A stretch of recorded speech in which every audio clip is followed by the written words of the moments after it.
Anti walomntwana loneminyaka lelishumi nakubili budzala uthi bekasebuhlungwini lo mntfwana nakamcocela ngalesigameko.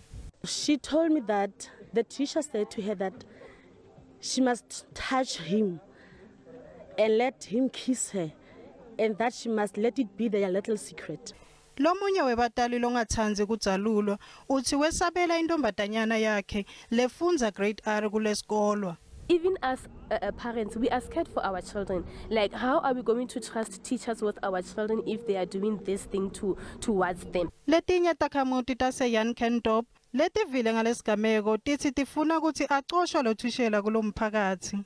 So nxa utitshala noke ayenza into embi kangaka emntaneni wentombazana kakhulu lonto eqala kuba lo muntu ayisengutitshala okanye ayisengumzali. Kuthiwa lothishela wetame kumesabisa lo mntfwana emva kwekuthi sekakhulumile ngalesigameko. Litiko letemfundvo kulesifundza liphenya kabanti ngetinsolo tekuhlukumeta ngekwemacansi. The department has placed the implicated educator on preliminary precautionary suspension until the investigation is completed. Umndeni walomfundzi welibanga lesikhombisa usemile kutheni kuba khona kwalothishela kulesikolwa kutawuphatamisa tifundvo kanye nengcondvo yalomntfwana. Uphindze waveta nekuthi lothishela umosha lekusasa lalomntfwana kulesikolwa.